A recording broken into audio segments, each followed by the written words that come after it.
ಮೂಡಾ ಕೇಸ್ನಲ್ಲಿ ಇವತ್ತಿನ ತನಕ ಏನೇನಾಗಿದೆಯಲ್ಲ ಇದರ ಕೋರ್ಸ್ ಹೆಂಗೆ ಬಂತು ಅನ್ನೋದನ್ನು ಇನ್ಯೂಮರಬಲ್ ಟೈಮ್ ಹೇಳಿದ್ದೀನಿ ನಾನು. ಇನ್ನೊಂದು ಸಲ ಸುಮ್ಮನೆ ನಿಮ್ಮ ಮೆಮೊರಿ ಬ್ರಷ್ ಮಾಡೋದಕ್ಕೆ ಅಂತ. ಯಾವ ದೂರುದಾರರು ರಾಜ್ಯಪಾಲರ ಹತ್ರ ಸಿದ್ದರಾಮಯ್ಯನವರ ಪತ್ನಿ 14 ಸೈಟ್ಗಳನ್ನು ಪಡೆದಿರುವುದು ಅಕ್ರಮ, ಅದರಲ್ಲಿ ಸಿದ್ದರಾಮಯ್ಯನವರು ಅಧಿಕಾರ ದುರ್ಬಳಕೆ ಮಾಡಿಕೊಂಡಿದ್ದಾರೆ ಅಂತ ತನಿಖೆಗೆ ಅವಕಾಶ ಕೊಡಿ, ಅನುಮತಿ ಕೊಡಿ ಅಂತೇನು ಹೋದ್ರಲ್ಲ, ಅವರು ನೇರವಾಗಿ ರಾಜಭವನಕ್ಕೆ ಬಂದು ಕಂಪ್ಲೇಂಟ್ ಕೊಟ್ಟಿರಲಿಲ್ಲ. ಅವರು ಮೊದಲಿಗೆ ಮೈಸೂರು ಲೋಕಾಯುಕ್ತರ ಹತ್ರ ಹೋಗಿದ್ರು, ಲೋಕಾಯುಕ್ತ ಪೊಲೀಸ್ ಹತ್ರ ಹೋಗಿದ್ರು. ಯಾವ ಲೋಕಾಯುಕ್ತ ಪೊಲೀಸ್ಗೆ ಧೈರ್ಯ ಬರುತ್ತ್ರಿ?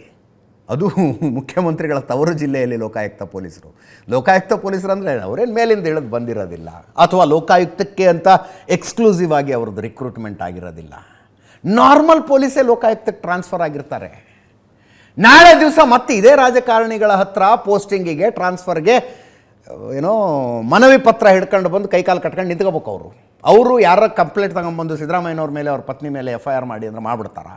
ಮಾಡಿರಲಿಲ್ಲ ಅವರು. ಆ ನಂತರ ಪೊಲೀಸ್ ಸ್ಟೇಷನ್ಗೆ ಹೋಗಿ ಕಂಪ್ಲೇಂಟ್ ಕೊಟ್ಟರು ದೂರುದಾರರು. ಪೊಲೀಸರ ಕಥೆನೂ ಅಷ್ಟೇ, ಹೋದ ತಕ್ಷಣ ಏನು FIR ಮಾಡಿಬಿಡ್ತಾರ?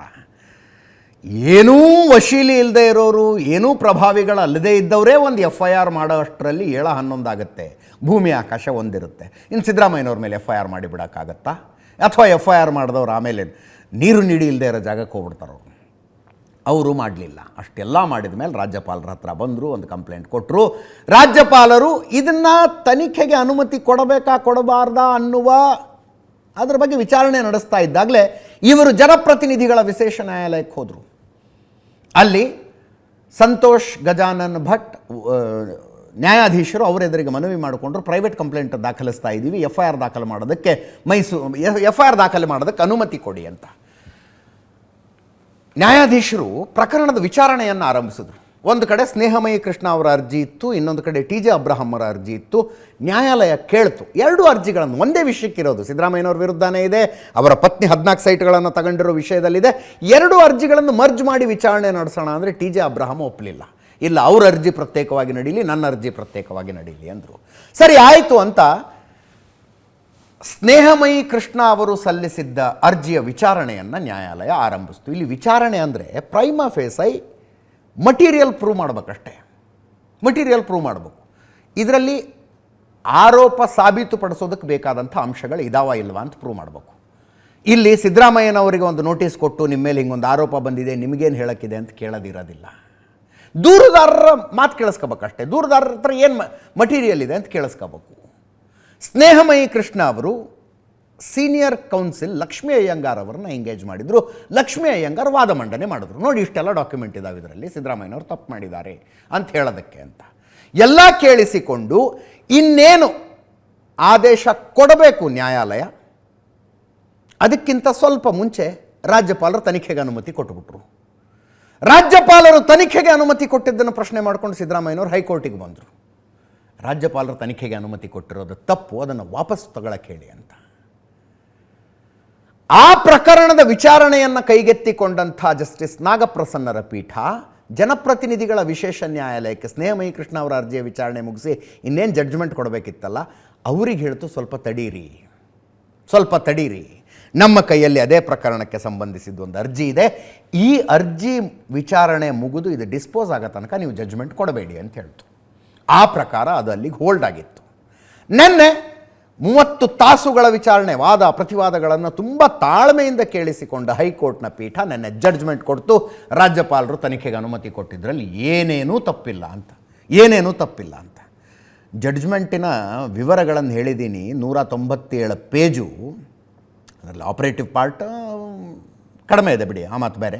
ಬಟ್ ಆ ಪೇಜ್ನಲ್ಲಿ ಏನು ದುರ್ಬಿನ್ ಹಾಕ್ಕೊಂಡು ಹುಡುಕಿದ್ರೂ ಕೂಡ ಒಂದೇ ಒಂದು ಪುಟದ ಒಂದು ಪ್ಯಾರಾದ ಒಂದು ಸಾಲಿನ ಒಂದು ಶಬ್ದ ಕೂಡ ಸಿದ್ದರಾಮಯ್ಯನವ್ರಿಗೆ ಅನುಕೂಲಕರವಾಗಿಲ್ಲ. ಇದನ್ನು ತುಂಬ ಜವಾಬ್ದಾರಿಯಿಂದ ಹೇಳ್ತೀನಿ ನಾನು. ನೆನ್ನೆ ನಾವು ಅವಸರದಲ್ಲಿ 197 ಪೇಜಿನ ಜಡ್ಜ್ಮೆಂಟ್ ಬಂದಾಗ ಅವಸರದಲ್ಲಿ ಕಣ್ಣಾಡಿಸಿ ಹಾಗೆ ಒಂದು 13-14 ಪಾಯಿಂಟ್ ಮಾಡಿ ಕೊಟ್ವಿ ನಿಮಗೆ, ಏನು ಹೇಳಿದೆ ನ್ಯಾಯಪೀಠ ಅಂತ. ಒಂದಕ್ಕಿಂತ ಒಂದು ಚಾಟಿ ಇಟ್ಕೊಡಂಗಿದ್ದಾವೆ ಅವು ಶಬ್ದಗಳು. ಅಂದರೆ ಇಲ್ಲಿ ಪ್ರೈಮಾ ಫೇಸೈ ಕಾಣಿಸ್ತಾ ಇದೆ ನೀವು ಏನು ಮಾಡಿದ್ದೀರಿ ಅನ್ನೋದು ಅಂತ, ಏನು ಮಾಡಿದಿರಿ ಅನ್ನೋದು ಕಣ್ಣಿಗೆ ರಾಚ ಹಂಗೆ ಕಾಣಿಸ್ತಾ ಇದೆ ಅಂತ ಜಡ್ಜ್ಮೆಂಟ್ನಲ್ಲಿರೋದು. ಮೈಸೂರಿನಿಂದ 40 ಕಿಲೋಮೀಟರ್ ದೂರದಲ್ಲಿ ಜಾಗಕ್ಕೆ ಬದಲಾಗಿ ಹಾರ್ಟ್ ಆಫ್ ಮೈಸೂರಿನಲ್ಲಿ ಸೈಟ್ ತಗೊಂಡ್ರಲ್ಲ, ಜನಸಾಮಾನ್ಯರಿಗಾದರೆ ಹಿಂಗೆ ಕೊಡ್ತಿದ್ರಾ ಅಂತ ನ್ಯಾಯಾಲಯ ಕೇಳುತ್ತೆ. ಹೀಗೆ ಕೊಡ್ತಿದ್ರಾ? ಎಷ್ಟೆಷ್ಟು ರೂಲ್ಗಳು ಬೆಂಡ್ ಆಗಿಬಿಟ್ವು ಈ 14 ಸೈಟ್ಗಳನ್ನು ಕೊಡುವುದಕ್ಕಾಗಿ. ಪ್ರಶ್ನೆ ಮಾಡ್ತು ನ್ಯಾಯಾಲಯ. ಪ್ರಶ್ನೆ ಮಾಡಿ ಜಡ್ಜ್ಮೆಂಟ್ ಕೊಡ್ತು, ರಾಜ್ಯಪಾಲರು ತನಿಖೆಗೆ ಅನುಮತಿ ಕೊಟ್ಟಿರುವುದರಲ್ಲಿ ಏನೇನೂ ತಪ್ಪಿಲ್ಲ. ಅವರು ಎಷ್ಟು ಬುದ್ಧಿಶಕ್ತಿಯನ್ನು ಬಳಸಬೇಕೋ ಅಷ್ಟೂ ಬುದ್ಧಿಶಕ್ತಿಯನ್ನು ಬಳಸಿದ್ದಾರೆ. ಇವ್ರು ಹೇಳಿದರು ತರಾತುರಿಯಲ್ಲಿ ಕೊಟ್ಟುಬಿಟ್ರು. ಏನು ತರಾತುರಿನೂ ಇಲ್ಲ, ಸಾಕಷ್ಟು ಸಮಯಾವಕಾಶ ಅವರು ತಗೊಂಡಿದ್ದಾರೆ. ಕ್ಯಾಬಿನೆಟ್ನ ಏಡ್ ಆ್ಯಂಡ್ ಅಡ್ವೈಸನ್ನು ಪಕ್ಕಕ್ಕಿಟ್ಟು ನಿರ್ಧಾರ ತೆಗೆದುಕೊಳ್ಳೋದಕ್ಕೆ ರಾಜ್ಯಪಾಲರಿಗೆ ಅವಕಾಶ ಇದೆ ವಿಶೇಷ ಸಂದರ್ಭದಲ್ಲಿ. ಇದು ಒಂದು ವಿಶೇಷ ಸಂದರ್ಭ, ಅದಕ್ಕೆ ಅವ್ರು ಹಂಗೆ ನಿರ್ಧಾರ ತಗೊಂಡಿದ್ದಾರೆ ಎಲ್ಲವನ್ನು ಹೈಕೋರ್ಟ್ ಹೇಳ್ತು. ಅಲ್ಲಿಗೆ ಜಡ್ಜ್ಮೆಂಟ್ನಲ್ಲಿ ಅನ್ಡೌಟೆಡ್ಲಿ ಅನ್ನೋ ಶಬ್ದನೇ ಬರೀತಾರೆ. ಸಿದ್ದರಾಮಯ್ಯನವರ ವಿರುದ್ಧ ಅನ್ಡೌಟೆಡ್ಲಿ ಒಂದು ತನಿಖೆ ಅವಶ್ಯಕತೆ ಇದೆ ಅಂತ ಬರೆದ್ರು. ಹೈಕೋರ್ಟ್ ಅಷ್ಟು ಹೇಳಿದ ಮೇಲೆ ಸೆಷನ್ಸ್ ಕೋರ್ಟ್ ಇನ್ನೇನು ಹೇಳುತ್ತೆ? ಸೆಷನ್ಸ್ ಕೋರ್ಟಿನ ಆದೇಶ ಬಂತಿವತ್ತು. ಹೈಕೋರ್ಟು ತನಿಖೆಯ ಅವಶ್ಯಕತೆ ಇದೆ ಅಂದರು. ತನಿಖೆ ಯಾವ ಸೆಕ್ಷನ್ ಅಡಿಯಲ್ಲಿ ಆಗಬೇಕು, ಯಾರಿಂದ ಆಗಬೇಕು, ಅದನ್ನು ಜನಪ್ರತಿನಿಧಿಗಳ ವಿಶೇಷ ನ್ಯಾಯಾಲಯ ಅರ್ಥಾತ್ ಸೆಷನ್ಸ್ ಕೋರ್ಟು ಇವತ್ತು ಹೇಳ್ತು. ಇದೊಂದು ಅಂದರೆ ನಾವು ಆಘಾತ ಅನ್ನೋದಿಲ್ಲ. ನೆನ್ನೆ ಹೈಕೋರ್ಟ್ ಜಡ್ಜ್ಮೆಂಟ್ ನೋಡಿದಾಗಲೇ ಸಿದ್ದರಾಮಯ್ಯನವ್ರಿಗೆ ಗೊತ್ತಿರುತ್ತೆ ನಾಳೆ ಒಂದು ದಿವಸ ಹೀಗೆ ಆಗೋದು ಅಂತ. ಹಾಗೆ ಆಯಿತು. ಏನಿದೆ ಆದೇಶದಲ್ಲಿ? ಮೂಡಾದಿಂದ ನಿವೇಶನ ಹಂಚಿಕೆಯಾದ ಬಳಿಕವೂ ಆ ಭೂಮಿಯನ್ನು ಖರೀದಿಸಲಾಗಿದೆ. ಡಾಕ್ಯುಮೆಂಟ್ ಇದೆ. 2001ರಲ್ಲೇ ಅಲ್ಲಿ ಸೈಟ್ ಮಾಡಿ, ರೋಡ್ ಮಾಡಿ, ಚರಂಡಿ ಮಾಡಿ, ಪಾರ್ಕ್ ಮಾಡಿ, ಆ ಸೈಟ್ಗಳನ್ನು ಹಂಚಿಯೂ ಆಗಿತ್ತು. ಕೆಲವು ಸೈಟ್ಗಳು ತಗೊಂಡವ್ರ ಹೆಸರಿಗೆ ರಿಜಿಸ್ಟ್ರೇಷನ್ನು ಆಗಿದ್ವು. ಅದಾದ ಮೇಲೆ ಭೂಮಿಯನ್ನು ಕೃಷಿ ಭೂಮಿ ಅಂತ ಖರೀದಿ ಮಾಡಲಾಗತ್ತೆ. ಜಡ್ಜ್ಮೆಂಟ್ನಲ್ಲಿರೋದು ಹೇಳ್ತಾ ಇದ್ದೀನಿ ನಾನು. ಭೂ ಮಾಲೀಕರಿಗೆ ಪರಿಹಾರ ಘೋಷಣೆ ಬಳಿಕವೂ ಡಿನೋಟಿಫಿಕೇಶನ್ ಮಾಡಲಾಗಿದೆ. ದೇವರಾಜು ಅನ್ನುವ ವ್ಯಕ್ತಿಯ ಹೆಸರಿಗೆ ಜಮೀನು ನಕಲಿ ಡಿನೋಟಿಫಿಕೇಶನ್ ಆಗಿದೆ. ಭ್ರಷ್ಟಾಚಾರ ನಿಯಂತ್ರಣ ಕಾಯ್ದೆ ಸೆಕ್ಷನ್ 7C ಅಡಿಯಲ್ಲಿ ತನಿಖೆಯ ಅಗತ್ಯವಿದೆ. ದೇವರಾಜು ಮಾಲೀಕನಲ್ಲದಿದ್ದರೂ ಆತನಿಂದ ಭೂಮಿ ಖರೀದಿಯಾಗಿದೆ. ರಾಜ್ಯಪಾಲರು ತನಿಖೆಗೆ ಅನುಮತಿ ನೀಡಿದ್ದನ್ನು ಹೈಕೋರ್ಟ್ನಲ್ಲಿ ಪ್ರಶ್ನಿಸಲಾಗಿತ್ತು. ಹೈಕೋರ್ಟ್ನಲ್ಲಿ ಸಿದ್ದರಾಮಯ್ಯನವರ ಅರ್ಜಿ ವಜಾಗೊಂಡಿದೆ. ಹೈಕೋರ್ಟ್ ಆದೇಶವನ್ನು ದೂರುದಾರರು ಕೋರ್ಟಿಗೆ ಸಲ್ಲಿಸಿದ್ದಾರೆ. ತನಿಖೆಯ ಅಗತ್ಯ ಇದೆ ಅಂತ ಹೈಕೋರ್ಟ್ ಆದೇಶದಲ್ಲಿ ಉಲ್ಲೇಖಿಸಲಾಗಿದೆ. ಈ ಪ್ರಕರಣದಲ್ಲಿ ತನಿಖೆಗೆ ಮುಖ್ಯಮಂತ್ರಿಗಳು ಹಿಂಜರಿಯಬಾರದು.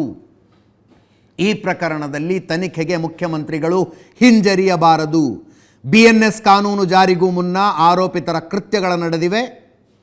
ಆರೋಪಿತ ವ್ಯಕ್ತಿಯ ವಿರುದ್ಧ ತನಿಖೆ ನಡೆಯಬೇಕಾದ ಅಗತ್ಯತೆ ಇದೆ. ಮೈಸೂರಿನ ಲೋಕಾಯುಕ್ತ ಪೊಲೀಸರು ಈ ಪ್ರಕರಣದ ತನಿಖೆ ನಡೆಸಬೇಕು. ಮೈಸೂರು ಲೋಕಾಯುಕ್ತ SP 3 ತಿಂಗಳಲ್ಲಿ ತನಿಖೆ ನಡೆಸಿ ವರದಿ ಕೊಡಬೇಕು. December 24 deadline. ಇದು ಜನಪ್ರತಿನಿಧಿಗಳ ವಿಶೇಷ ನ್ಯಾಯಾಲಯದ ನ್ಯಾಯಾಧೀಶರಾದ ಸಂತೋಷ್ ಗಜಾನನ್ ಭಟ್ ಅವರು ಇವತ್ತು ಕೊಟ್ಟಂಥ ಜಡ್ಜ್ಮೆಂಟ್. 2 ಗಂಟೆಗೆ ಬಂತು ಜಡ್ಜ್ಮೆಂಟ್, ಡೀಟೇಲಾಗಿ ಬರೆಸಿದ್ದಾರೆ. ಇದರ ಆಧಾರದ ಮೇಲೆ ನಾಳೆ ಇನ್ ಆಲ್ ಪ್ರೊಬಬಿಲಿಟಿ ಮೈಸೂರಿನಲ್ಲಿ ಸಿದ್ದರಾಮಯ್ಯನವ್ರ ಮೇಲೆ FIR ದಾಖಲಾಗುತ್ತೆ. ಯಾವ್ಯಾವ ಸೆಕ್ಷನ್ನು ಜಡ್ಜ್ಮೆಂಟಿನ ಆಧಾರದ ಮೇಲೆ ಒಂದಷ್ಟು ಮಾಹಿತಿಯನ್ನು ನಿಮ್ಗೊಂದು ಸ್ವಲ್ಪ ಅಡಿಷ್ನಲ್ ಇನ್ಫಾರ್ಮೇಷನ್ ಇರಲಿ ಅಂತ.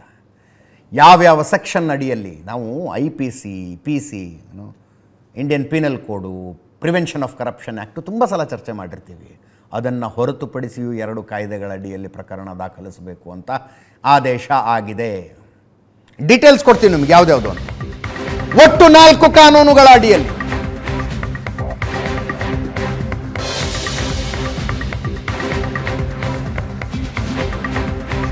4 ಕಾಯ್ದೆಯ 17 ಸೆಕ್ಷನ್ಗಳ ಅಡಿಯಲ್ಲಿ FIRಗೆ ಆದೇಶ ಆಗಿದೆ.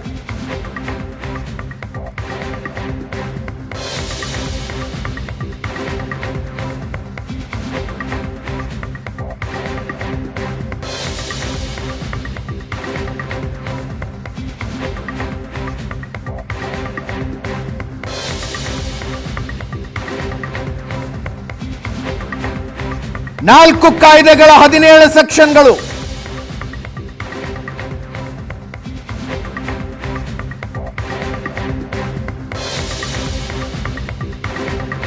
IPC, Indian penal code, PC, prevention of corruption act, ಭ್ರಷ್ಟಾಚಾರ ತಡೆ ಕಾಯ್ದೆ, ಅದರ ಜೊತೆಗೆ ಬೇನಾಮಿ ತಡೆ ಕಾಯ್ದೆ, ಕರ್ನಾಟಕ ಭೂ ಕಬಳಿಕೆ ತಡೆ ಕಾಯ್ದೆ.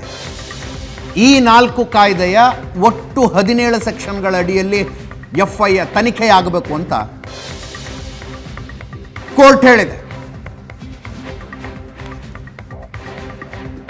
ದೂರು ಇದ್ದದ್ದು ಸಿದ್ದರಾಮಯ್ಯನವರು ಸೇರಿದಂತೆ 4 ಜನರ ವಿರುದ್ಧ. ಮೊದಲನೆಯ ಆರೋಪ ಸಿದ್ದರಾಮಯ್ಯನವರ ಮೇಲೆ, ಎರಡನೆಯ ಆರೋಪ ಅವರ ಪತ್ನಿ ಪಾರ್ವತಿ ಅವರ ಮೇಲೆ, ಮೂರನೇ ಆರೋಪ ಅವರ ಸಿದ್ದರಾಮಯ್ಯನವರ ಭಾವಮೈದ್ನ ಮಲ್ಲಿಕಾರ್ಜುನ ಸ್ವಾಮಿಯ ಮೇಲೆ, 4ನೆಯ ಆರೋಪ ದೇವರಾಜು ಮೇಲೆ. ಭೂಮಿ ಮಾರದವರು ದೇವರಾಜು ಜಮೀನು ಹೌದಾ ಅಲ್ವಾ ಅನ್ನೋದೇ ಪ್ರಶ್ನೆಯಾಗಿತ್ತು. ಅವರು 4ನೆಯ ಆರೋಪ ಇತ್ತು. 5ನೆಯ ಆರೋಪ ತನಿಖೆ ನಡೆಸ್ತಾ ಹೋದಂಗೆ ಯಾರ್ಯಾರ ಹೆಸರು ಬರುತ್ತೋ ಅವರವ್ರ ಹೆಸರು ಅಂತ. ಅಷ್ಟು ಜನರ ವಿರುದ್ಧ FIR ಆಗಬೇಕೀಗ.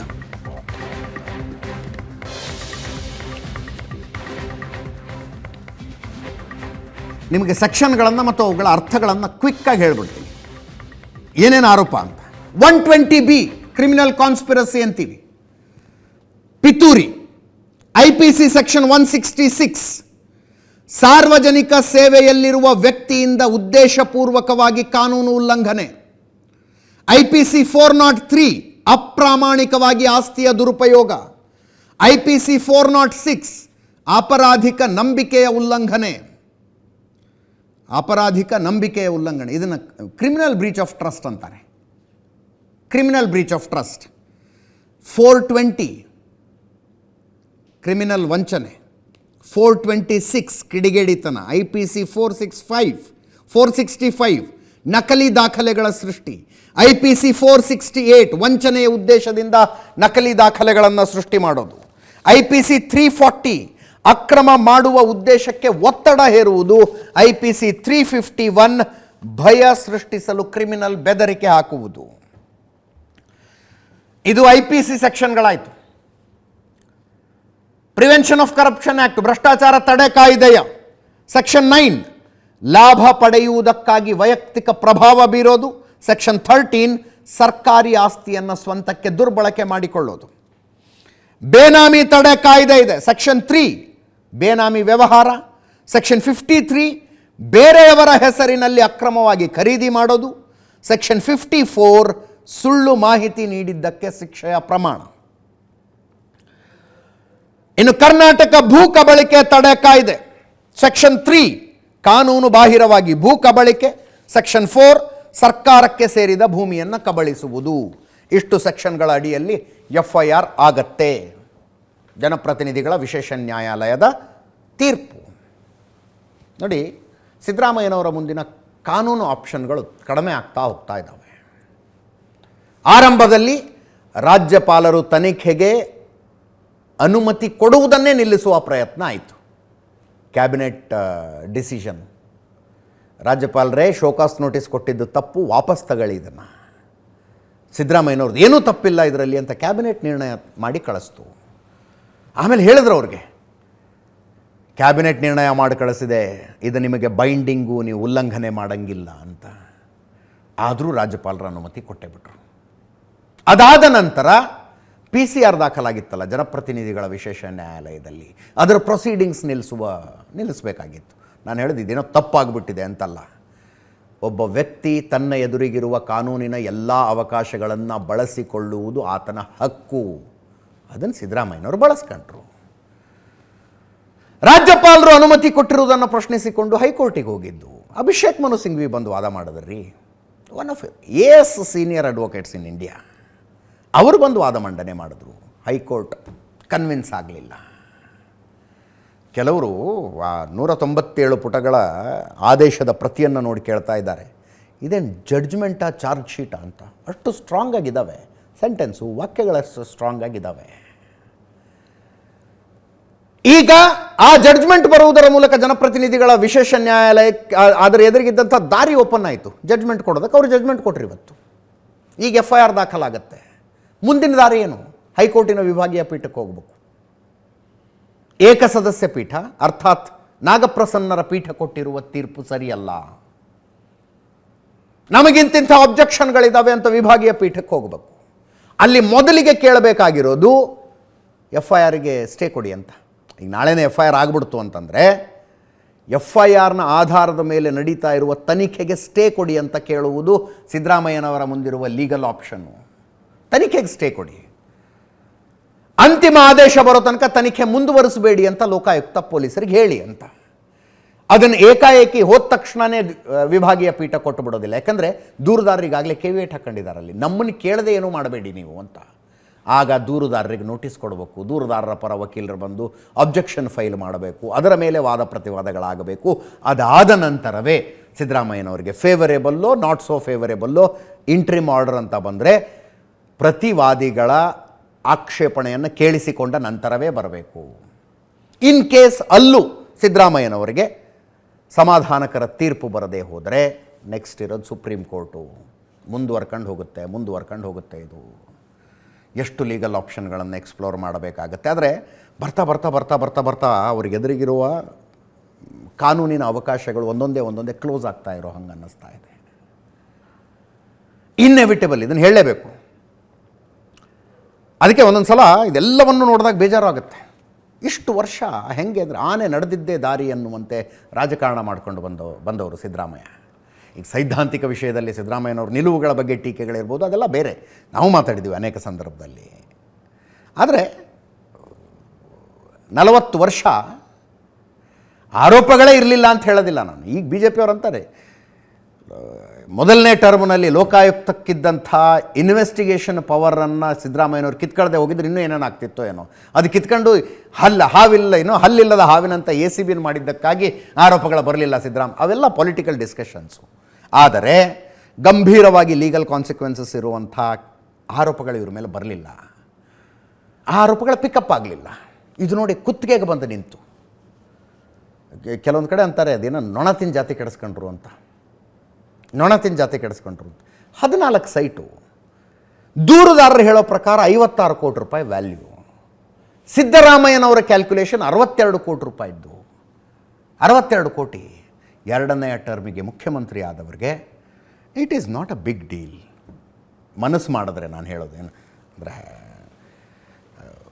ಸಿದ್ದರಾಮಯ್ಯನವರ ಕ್ಯಾಬಿನೆಟ್ನ ಕೆಲವು ಸಚಿವರಿದ್ದಾರಲ್ಲ, ಆ ಸಚಿವರು ಬಿಲ್ಡಿಂಗ್ಗಳನ್ನು ಕಟ್ಟಿಸಿ ಕಾರ್ಪೊರೇಟ್ ಕಂಪನಿಗಳಿಗೆ ಬಾಡಿಗೆ ಕೊಟ್ಟಿದ್ದಾರಲ್ಲ, ಅದರ 15 ದಿವಸದ ಬಾಡಿಗೆ ಇದು ಟೋಟಲ್. ಇದರಲ್ಲಿ ಏನು ಆರೋಪ ಇದೆಯಲ್ಲ ಅದು. ಹಾಗೆ ಏನೇನ ಕೂತ್ಗೆಗೆ ಬಂದಿದೆ. ಸಿದ್ದರಾಮಯ್ಯನವರಿಗೆ ಎದುರಿಗಿರುವಂಥ ಅವಕಾಶಗಳು ದಿನದಿಂದ ದಿನಕ್ಕೆ ಕಡಿಮೆ ಆಗ್ತಾ ಹೋಗ್ತಿದ್ದಾವೆ. ಒಂದು ಸಣ್ಣ ಬ್ರೇಕ್ ತಗೋತೀನಿ. ಬ್ರೇಕ್ ಆದಮೇಲೆ ಇವತ್ತು ಏನು ಮಾತಾಡಿದ್ರು ಅನ್ನೋದನ್ನು ಕೇಳಿಸ್ತೀನಿ ನಾನು ನಿಮಗೆ. ನೆನ್ನೆ ಹೈಕೋರ್ಟ್ ಜಜ್ಮೆಂಟ್ ಬಂತು. ನಾನು ಪೂರ್ತಿ ಜಜ್ಮೆಂಟ್ ನೋಡಿಲ್ಲ, ಬಂದ ಮೇಲೆ ಮಾತಾಡ್ತೀನಿ, ನೋಡಿದ ಮೇಲೆ ಮಾತಾಡ್ತೀನಿ ಅಂದರು. ಇವತ್ತು ಸೆಷನ್ಸ್ ಕೋರ್ಟ್ ಜಜ್ಮೆಂಟ್ ಬಂತು. ಈ ಜಜ್ಮೆಂಟು ನಾನು ಪೂರ್ತಿ ನೋಡಿಲ್ಲ, ನೋಡಿದ ಮೇಲೆ ಮಾತಾಡ್ತೀನಿ ಅಂದರು.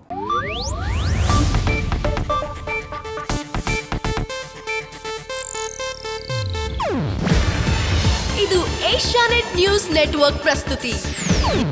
ನೀವು ನೋಡ್ತಿದ್ದೀರಾ ಏಷ್ಯಾನೆಟ್ ಸುವರ್ಣ ನ್ಯೂಸ್.